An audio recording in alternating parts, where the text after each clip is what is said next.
My name is Rebecca Lawson. I'm 68 years old, a retired 4-star general of the United States Army. I don't usually lead with that when I meet people.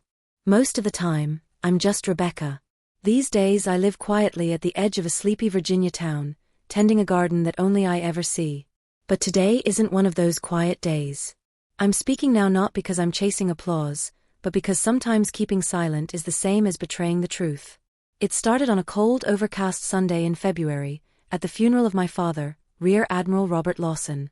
He was a man who served his country with honor, raised 2 daughters under rules as rigid as the creases in his uniform, and carried medals on his chest but bitterness in his heart until his last breath. I hadn't been invited to the service. My sister Charlotte made sure of that. She'd taken charge of every detail, the Navy Honor Guard, the seating plan, the guest list. My name wasn't anywhere on it. But I came anyway. Not for them, not for some tidy sense of closure. I came for him. I arrived on purpose after things had already begun. The memorial hall was crowded, Navy officers in their spotless white dress uniforms, a few politicians scattered among them. The front rows were lined with my family, stiff and posed like they were part of a staged portrait. Charlotte stood at the podium, tall and crisp in a cream-colored suit, delivering a speech she'd probably practiced for weeks. At first, no one noticed me.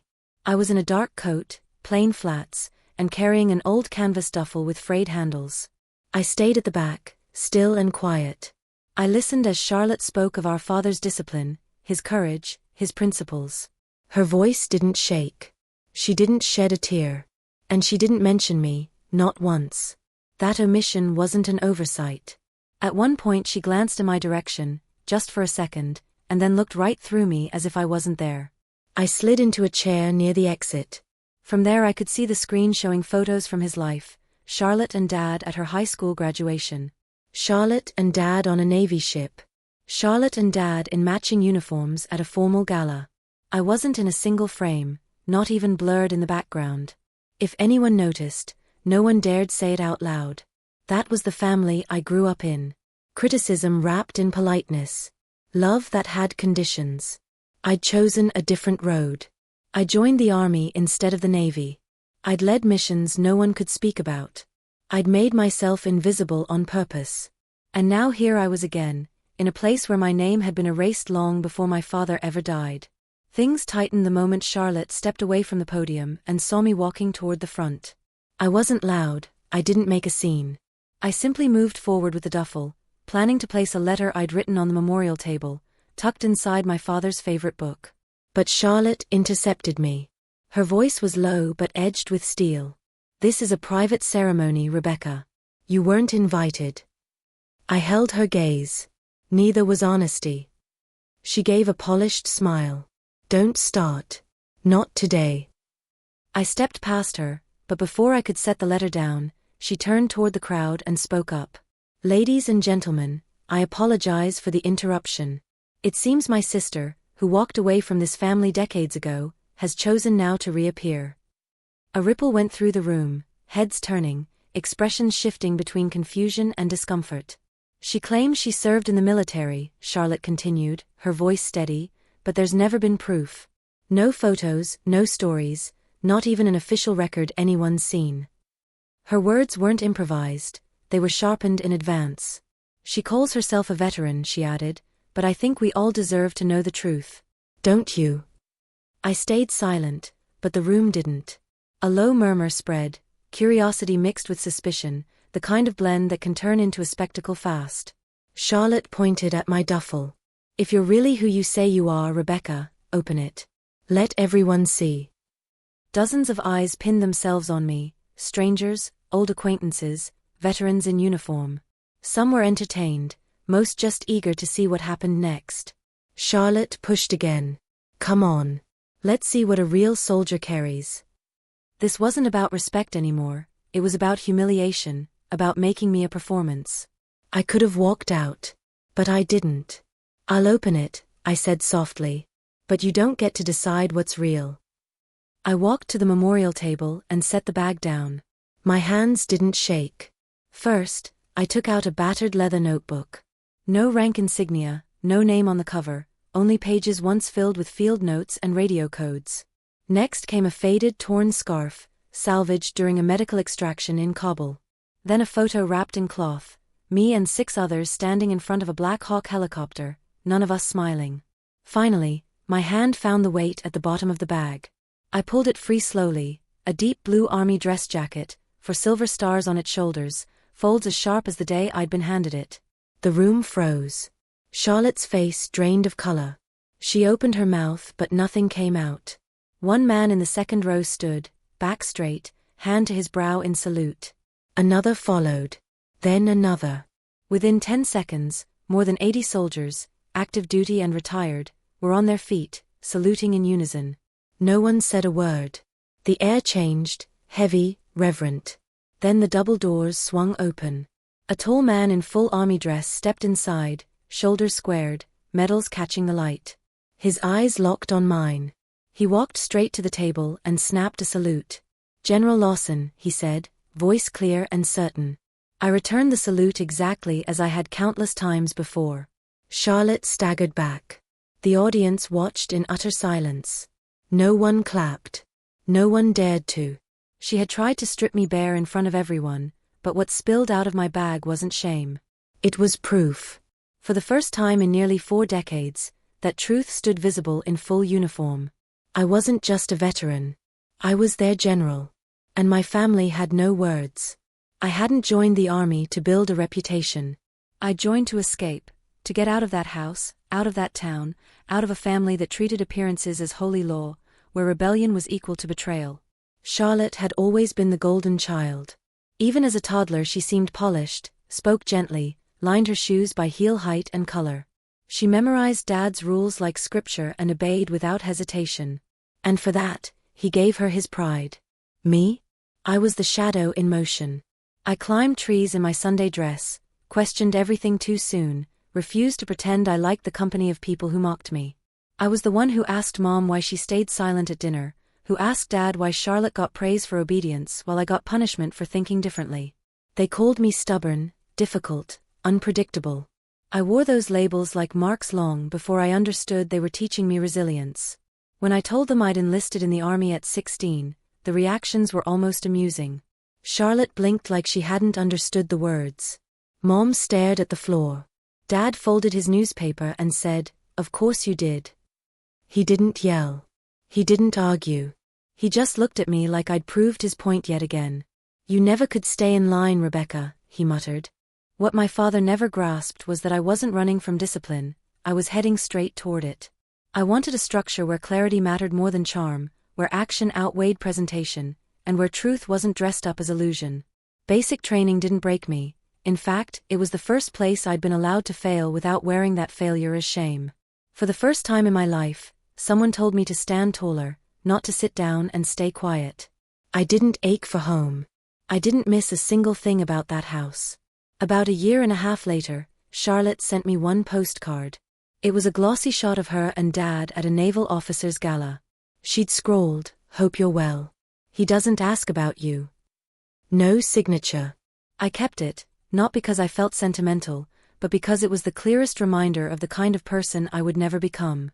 By then, I'd already completed my first deployment, learned how to give orders that carried weight, and understood what it meant for others to depend on me. My satisfaction came from responsibility, not recognition. I never told my family where I was stationed, and I never wrote home, but I did start writing to someone else. It happened on a damp, wind-swept night in Ramstein, Germany. I just wrapped up a strategy briefing when an aide handed me a brown envelope, my father's handwriting unmistakable. I almost tossed it unopened, but curiosity won. The letter was stripped bare of warmth, just plain lines, written like a list. "Your mother says you're alive. Good. Charlotte is moving up in rank. The president visited Norfolk last week. I didn't attend." Then came the part that stopped me. "Rebecca, you were never easy. Neither was I. You have something. This family has never understood integrity without the need for applause." I read that sentence 3 times. It was the nearest he had ever come to telling me he respected me. I didn't answer, but he wrote again, not often, maybe twice, sometimes 3 times a year. The notes were short and oddly precise. Once, he asked what kind of boots I wore in the field. Another time, He mailed me a newspaper clipping about a female pilot who'd shattered an altitude record. And always at the bottom the same line, "No one knows what you're doing, but I hope it matters." I never showed those letters to anyone. They became my quiet permission slip, a muted acknowledgement that, at last, someone saw me, not completely, not gently but clearly.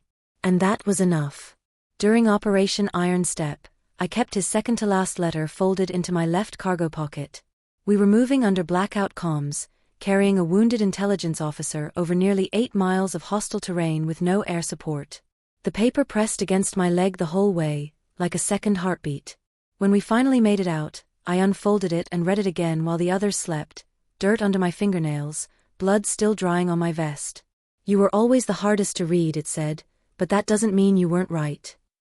That night I cried, not out of longing for him, but because someone had finally named something I had carried for years. That page, its creases worn and the ink trembling from his unsteady hand, still rides in the lining of my duffel. I keep it not to prove anything about me, but because it proves something between us once existed, messy, flawed, and real. Charlotte never knew about those letters. She probably never will. In her eyes, I'm still the failure, the embarrassment, the sister who only pretended to be brave. But to me, that letter is the highest honor I've ever received, one no ceremony could present. It held every word they didn't have the courage to speak, and it reminded me that who I became wasn't in spite of my family, but because of the way they tried to erase me. Families don't always cut you off with shouting matches or slammed doors.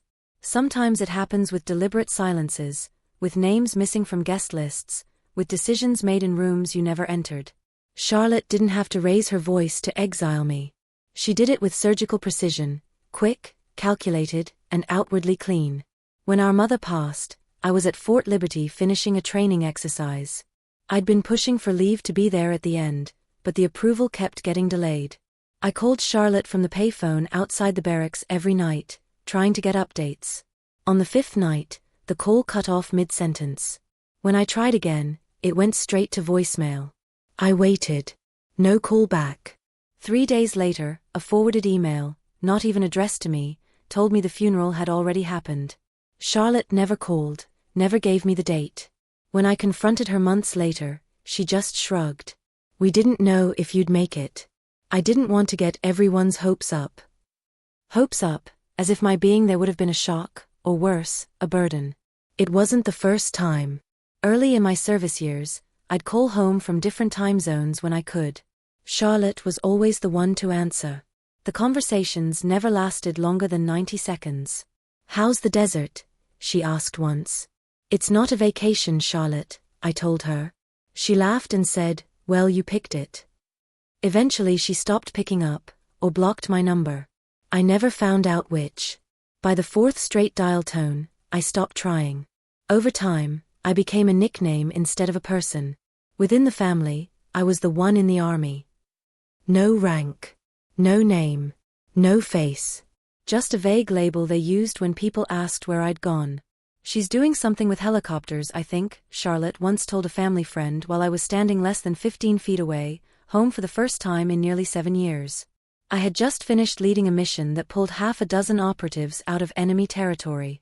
But to her, I was still the girl who climbed trees and made too much noise. The real break came the summer after my father's stroke. I showed up at the house unannounced, staying only 2 days. We hadn't spoken in years, but I'd heard he was bedridden, the fire in him dimmed. I walked in right before dinner. Charlotte looked startled. My father blinked at me from his chair. He recognized me, but just barely. His voice was slurred. He tried to speak, but nothing formed. "Charlotte didn't invite me to stay. We weren't expecting you," she said. "The guest room's taken." I told her I'd sleep in the car. She didn't argue. That night, when the house was quiet, I stepped into the den, the family's shrine. Every wall and shelf was covered in photographs. My grandfather in his navy whites. My mother in her wedding gown. Charlotte at her debut. Even distant cousins I'd never met, framed in gold. I searched for myself. Nothing. Not one photograph of me remained. The portrait that used to hang beside Charlotte's graduation photo, me in my dress uniform, 21 years old, newly commissioned as a first lieutenant, was gone. I found the frame face down in a cabinet, the brass nameplate still attached, dust settled thick over the glass like a burial shroud. Charlotte never had to say they'd taken it down. That silence said everything. I wasn't just an outsider. I was the part of the family they had chosen to erase. I stared at that empty space on the shelf for a long time before placing the frame back exactly where I'd found it. I didn't take it with me. I wanted them to remember they'd buried someone who was still breathing. When I left the next morning, no one walked me out. My father lifted his hand slightly, as though reaching for something, a word, a memory, maybe even me. I turned away before I could figure out which. The memorial service pressed forward without pause.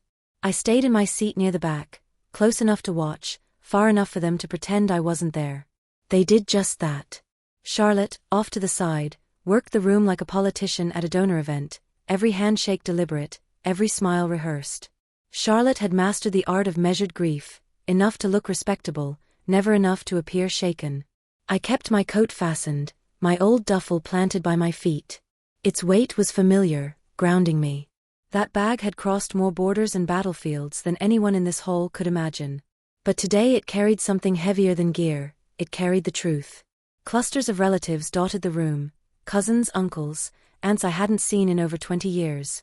Most didn't recognize me. Some glanced over, then quickly looked away, unsure whether to speak or let the past stay comfortably buried. I didn't push it. I wasn't here for hugs or handshakes. I was here for my father. Behind me, 2 middle-aged cousins murmured over styrofoam cups of coffee. I thought she wasn't coming. She always does this, shows up when it's dramatic. One lowered her voice, but not enough.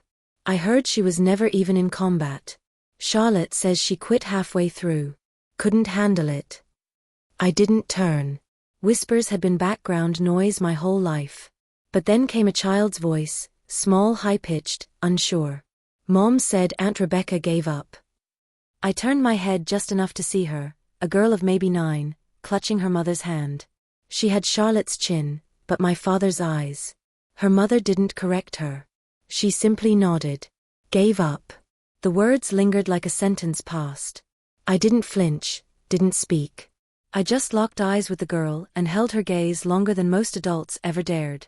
She didn't look away. Something in her expression shifted, like she'd started forming a question she didn't yet know how to voice. Across the room, my younger brother Peter leaned toward a distant relative. She hasn't spoken to Dad in years. Not since she stormed out that summer. Stormed out, the way they told it, my life sounded like a bad drama they'd half-watched. They trimmed it down, sanded off the edges, removed anything that might have made them uncomfortable. I became the chapter they'd agreed to skip. My teenage niece, wearing a pale blue dress, leaned toward her boyfriend and whispered, I heard she never even finished basic. That she just staged a photo in a uniform once. She laughed under her breath. He smirked. I looked at her and remembered the day she was born, how I'd flown back quietly, just to see her through the hospital glass. Charlotte had told me my being there would make everyone tense. My niece never knew I had been there at all. For a moment I imagined walking across the room, opening the duffel, laying out every medal, every citation, every scrap of proof. But not yet. I'd learned that truth lands harder when it isn't shouted. Let them circle. Let them doubt. Let them underestimate. I drew a slow breath and shifted my stance. Not defensive, not proud, just present. I didn't say a word, but my eyes spoke for me. I didn't blink. And in that stillness, I knew this was the beginning of the end for their version of the story. Silence, when held with certainty, is unbearable for liars. Sooner or later, it would be their turn to go quiet. Charlotte waited until the room hushed just enough for her voice to carry. She didn't raise it, she didn't have to. The tone did the work, smooth, deliberate, polished in its cruelty. If you're really who you say you are, she said, turning toward me fully, then why don't you prove it? Conversations stopped. Coffee cups were set down. Chairs shifted. She nodded toward my duffel, the same battered bag that had followed me through 4 continents and over 30 years of service. Go on, she added, with a casual shrug. Let everyone see what's in there, unless there's nothing worth seeing. This was it, the moment she'd been steering toward since the service began. She wasn't looking for answers. She was staging a spectacle. She wanted me cornered in front of strangers and blood relatives alike, so the shame would finish what years of silence hadn't. I looked at her, then at the faces watching. They weren't just curious, they were waiting for a fall. Some didn't believe me. More than that, they wanted to witness a collapse. Even those who looked uneasy, Charlotte's husband, our old neighbor, my cousin Paul, kept quiet. Silence takes the side of whoever's loudest, and Charlotte had always been the loudest without ever needing to shout. I bent down and lifted the bag. My hands were steady, my pulse unshaken. I'd stared down warlords. I'd negotiated hostage releases with a rifle scope on my chest. This wasn't danger, this was decay. The slow rot of a family that only honored what looked like them. I set the bag on the table beside the flowers and my father's urn. I didn't come here to explain myself, I said, my voice low but clear. I came to honor him. But if truth is what you're after, we can start there. I unzipped the bag. First came a black leather notebook, edges scuffed, corners fraying, inside, deployment logs, handwritten strategies, call signs long retired. I placed it carefully on the table. Next, a challenge coin, heavy in the palm, its emblem faded but unmistakable. Only a commanding officer could place one in your hand. Then a small velvet pouch. Inside, 3 sets of dog tags. Not mine. Men and women lost during Operation Green Tide. Their families had never claimed them. I carried them still, for weight, for memory. A silver compass followed, the engraving on the back worn almost flat. To RL, for when true north feels far. My hand hovered over the last item. Around me, the air thickened. Less amusement now, more unease. Charlotte folded her arms. That doesn't prove anything. It does to the people who matter, I said, eyes locked on hers. Finally, I drew it out, a deep blue dress uniform, pressed sharp, for silver stars on the shoulder boards, the insignia of a United States Army general. A ripple moved through the room, disbelief, awe, or both. I didn't unfold it. I didn't have to. Its presence was enough. One man in uniform rose to his feet. Then another. Within seconds 50, then nearly 100 men and women, active duty and retired, stood in silence. Not because I asked them to. Not because they knew my name. But because they knew what truth looked like when it stood unbent. Charlotte stepped back half a pace, lips parting with no words to follow. I set the uniform down gently. Everything on that table wasn't just an artifact, it was a map, a record, a life they'd never cared to ask about, now laid out where no one could deny it. This wasn't theater. It was testimony. And the room had no choice but to hear it. Charlotte's silence didn't hold for long. It never did. She let out a short, brittle laugh, one clipped syllable meant to break the weight in the air. Oh, come on, she said, turning to the guests as if inviting them in on the joke. You don't actually believe this, do you? No one answered. Charlotte edged closer to the table, her gaze fixed on the uniform like it was nothing more than a stage prop. Her fingertips hovered above the fabric, careful not to actually touch. This is custom, isn't it? She said, her tone airy. You can order anything online these days. For stars? That's a little much, even for you. She scanned the room, searching for someone to smirk with her. No one bit. Her husband stared at the carpet. Her daughter chewed her lip. Even the family friend who always defended her stayed silent. The air had shifted, and Charlotte felt it, though she didn't know how to back down. So she crossed her arms, forcing a smirk that didn't quite hold. So you just happened to walk in here with a perfect uniform and a story, she said. And we're all supposed to clap? Before I could respond, a voice rose from the back, deep, calm, and familiar in a way that reached a place I hadn't touched in decades. No one's applauding, the man said. We're standing. That's different.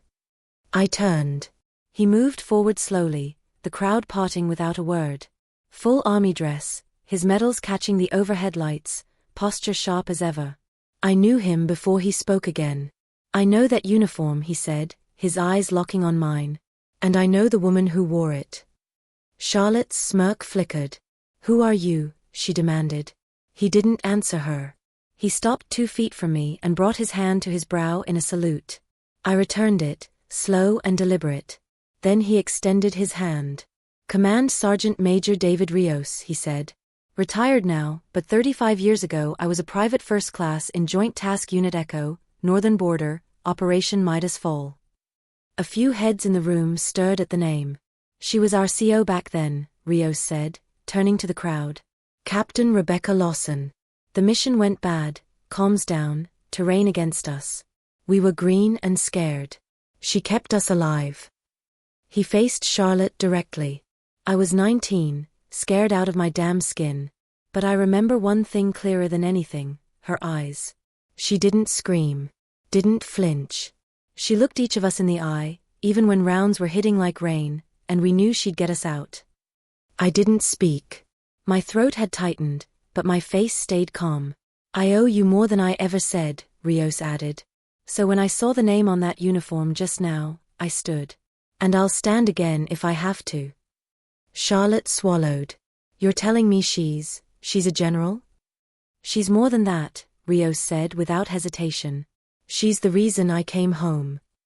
The silence that followed was the heavy kind, the kind that makes clear who speaks, who stays quiet, and who will never change. I stepped forward, lifted the uniform, and folded it with the same precision I had on my last day in service. I don't need you to believe it, I said quietly. It exists whether you do or not. Charlotte opened her mouth, but no words came. And in that instant, she understood what it felt like to stand outside the story, not forgotten, but irrelevant. Still, she wasn't finished. Even after Rios's words had settled over the room, she straightened her back and lifted her chin, voice coated in that same mix of superiority and disbelief. Well, that's quite the tale, she said, lips pressed tight. Very cinematic. She turned to the crowd, as though daring them to confirm her doubt. A few people shifted in their chairs but avoided her gaze. But if she really is who she says she is, Charlotte continued, louder now, then where's the record? Where's the proof? I looked her up last year. Nothing. No online profile, no articles, not even a name in the registry of top army officers. You can't just become a general and vanish from history. Her words landed cold, an accusation more than a question. She wasn't seeking clarity, she was clawing back control. I met her eyes without anger, just with precision. You're right, I said. There is no file. A wave of murmurs rippled through the room. Charlotte blinked, she hadn't expected agreement. You won't find my face in a press release or my name on a recruiting poster. There's no photo of me shaking hands with a Secretary of Defense or cutting a ribbon at a base. The places I served didn't exist, not officially. The units I commanded weren't listed. The missions we ran were never acknowledged. And the people I lost, many are still marked as missing or dead from something else entirely. I let the pause sit. That's what it means to work in the shadows. Charlotte gave a sharp laugh. Convenient excuse. I ignored her. There are careers built entirely under veils, not because we're special, but because being known would cost lives. There are operations you'll never see on a front page. Wars without declarations. Medals earned but never awarded. From my coat pocket, I drew a slim folder stamped with a declassification date less than a month ago. I opened it slowly and set it on the table beside the folded uniform. The first page bore my full name, rank, serial number. Most of the assignments were blacked out, but the header was clear: Department of Defense, Special Projects Division, Status Clearance Alpha 1. Service record, confirmed. Charlotte leaned in, eyes scanning quickly. Color drained from her face. Next, I placed another document beside it, unsigned, dated 12 years ago. Across the top, embossed in gold, Medal of Honor nomination, withheld pending review. The mission it described had never been acknowledged until this spring. For 12 years, it had existed in silence, like me. I was never supposed to have this, I said, resting my hand over the paper. But when the files were declassified, they sent it. Said it was overdue. Charlotte's mouth opened, then shut. Some records take years to surface, I said evenly. Some truths aren't online. And some people do their hardest work without asking for applause. The room went still. Even the children stopped fidgeting. I didn't come here for attention, I said. I came to say goodbye to my father. You forced my hand.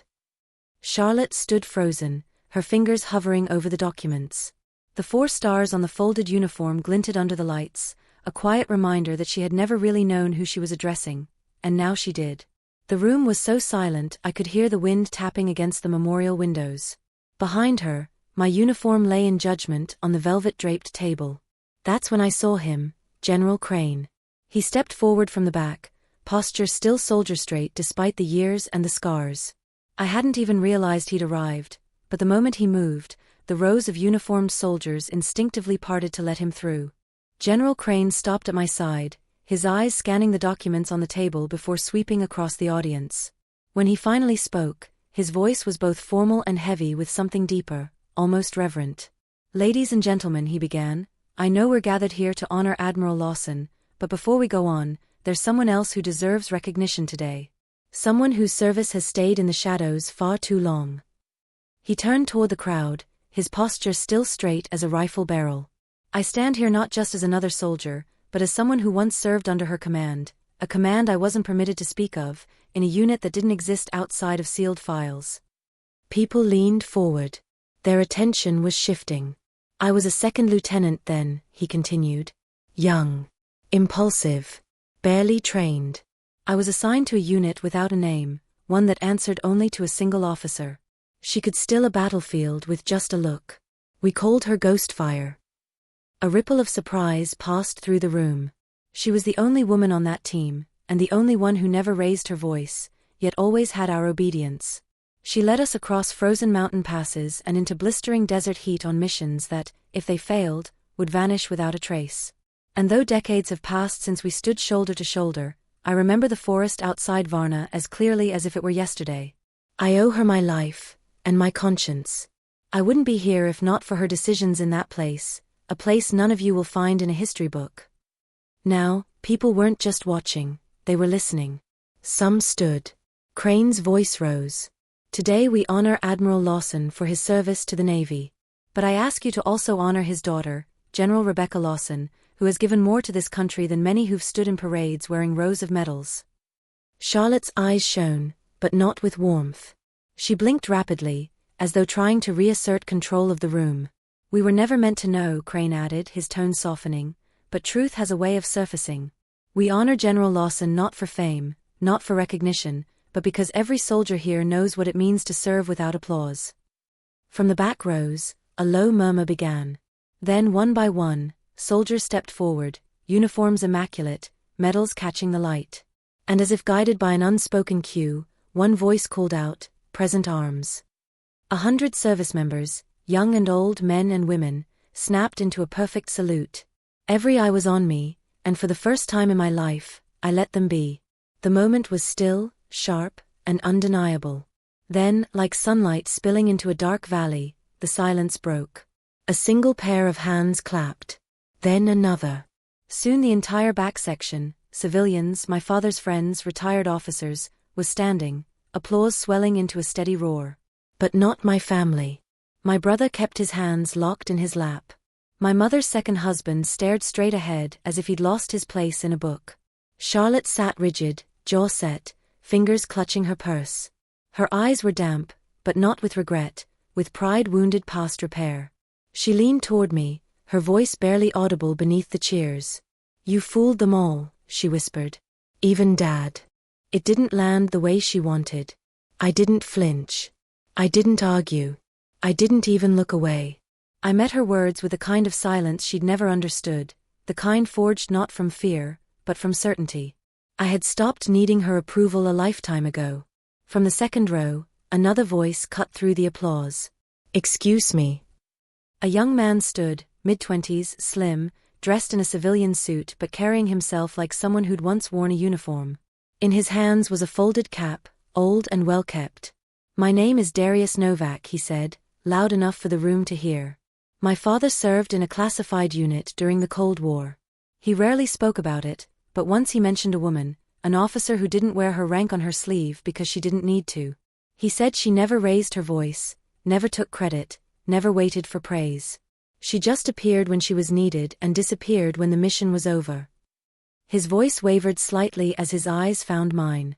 "He never told us her name.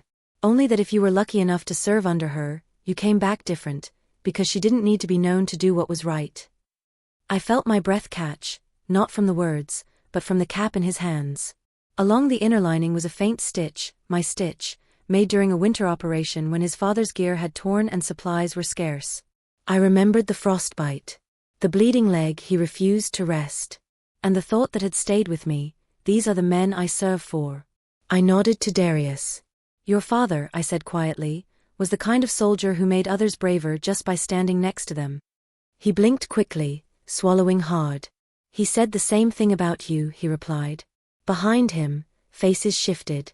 Some turned toward Charlotte. Others just looked at me, as though piecing together the woman before them with the ghost from half-told stories. Charlotte's posture shrank. The influence she had built over decades, through implication, gossip and omission, was slipping. And for the first time, I saw she wasn't just angry. She was afraid. Because now the truth wasn't mine alone. It was shared. It was real. And it had witnesses. When Darius sat down, the air felt different, lighter, clearer, as though smoke had finally lifted to reveal faces that had been there all along, just blurred by distance and design. Charlotte didn't speak again. Her lips pressed into a hard line. She stared straight ahead, maybe at the flag, maybe at my father's bust, her shoulders sagging just slightly, not in defeat, but in resignation. The fight was gone. At least for today. Then I felt a small hand brush against mine. I looked down to see a girl of maybe 10, chestnut hair, freckles, a pale dress dotted with tiny daisies. She had Charlotte's eyes, but not her fear. Tears streamed silently down her cheeks. She clutched a crumpled tissue in one hand, her other hand still resting on mine. I'm sorry, she whispered. Mom said things that weren't true. She said you left.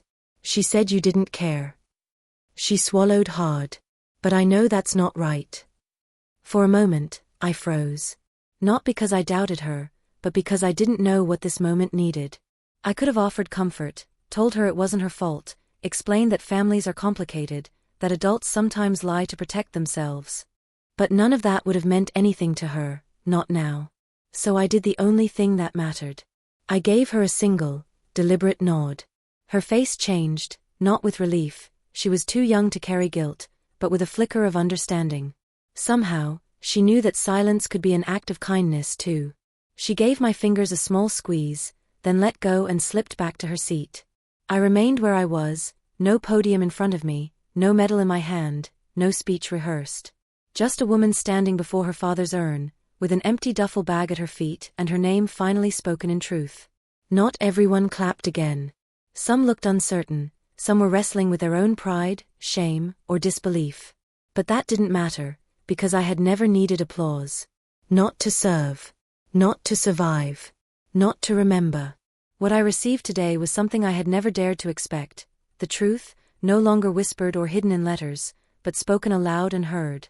That was the only decoration I'd ever wanted. And now, it was mine. I didn't linger after the ceremony. The chatter started again, quieter this time. Some people nodded to me in passing. Some avoided my eyes, maybe from guilt, maybe from awe. A few shook my hand, and I returned each gesture with a soft thank you. I knew now my presence required no explanation. That was enough. Under the archway near the memorial wall, a small podium had been set up. A representative from the Veterans Council approached, clipboard in hand, his smile stretched a little too wide. General Lawson, we'd be honored if you'd say a few words. Everyone would love to hear from you. I looked past him to where my duffel rested against the marble, zipped now, the folded uniform inside having already spoken louder than I ever could. I appreciate the invitation, I said evenly, but no. He blinked. Ma'am? No speeches, I repeated. Not today. A low murmur moved through the nearby crowd. Some looked confused, others disappointed, but a few nodded in quiet agreement. Maybe they understood. Instead, I walked to the table holding the guest book. Beside it stood a brass display meant for floral tributes or framed photographs. From my coat pocket, I took out my father's letter, the original. The paper was yellowed at the edges, creases worn deep from years of folding and unfolding, but his handwriting was still strong. I placed it inside the display frame they'd used earlier for his medals, propping it upright so anyone passing could read. On the bottom, in his steady script, were the words I had carried with me ever since. If you ever choose silence, Let this letter speak for you. I stepped back and let it speak, not for my rank, not for my record, and certainly not for revenge, but for the bond between me and the man who once called me stubborn, then learned to call me brave. From across the room, Charlotte stood with her arms crossed, her face unreadable. I didn't approach her, and she didn't move toward me. We had said what needed to be said without words. People would read the letter. Some would nod. Some would doubt. But none of that mattered, because my story had never belonged to them. It belonged to me, and to the silence that carried truth stronger than any applause. When I turned to leave, the sun sat high in the sky. My boots carried me forward, not toward a stage or a spotlight, but along the quiet path behind the memorial garden, where no one followed and no one needed to. The applause still rose behind me, a steady rhythm of hands meeting hands, but it no longer reached me. I moved across the courtyard, past half-empty rows of white chairs, through the archway that divided remembrance from movement. My steps weren't hurried or ceremonial. They belonged to someone who had stayed just long enough. The leaves whispered in the wind, asking no one's permission. I didn't turn back, but I knew exactly where Charlotte stood. From the corner of my vision, I caught her posture, still upright, but her arms no longer crossed, her hands lowered at her sides. The set of her shoulders had shifted. So had the look in her eyes. For the first time in our lives, she wasn't looking at me with contempt. There was no smirk, no forced indifference, only stillness. I didn't need to see it fully to feel it, that subtle tremor when a person's long-held story finally cracks, when the version they've told themselves no longer fits. Maybe she would find words for it someday. Maybe not. But that was no longer my concern. There was a time when I might have paused, waiting for her to call out, to apologize, to explain, to thank me, to offer anything that sounded like reconciliation. Those expectations had died a long time ago. What mattered now wasn't her next move. What mattered was mine. I had come to honor my father. I had come to reclaim the truth, not to shout it, not to brandish it, but to hold it steady and let it breathe. And I had done that. The ground softened under my boots as I passed into the shade of the evergreens. The sounds of the ceremony faded behind the stone wall. The air was cooler here, lighter. A bird cut across the sky. Somewhere off in the distance, a child laughed. Life continued. And somewhere behind me, Charlotte still stood. I didn't turn to confirm it, I didn't need to. I knew her gaze was on me, not as a sister dismissing a fraud, but as a woman facing a truth she had refused to believe. I was no longer the shadow in the margins of our family's history. I was the page she had never wanted to read. And now, she couldn't unsee the words. Still, I didn't take comfort in that. I didn't need vindication. I didn't need regret. I only needed what I had earned, the right to walk away whole. To leave, not because I had no place, but because I had finally claimed it. So I walked on, silent, steady, unseen by most,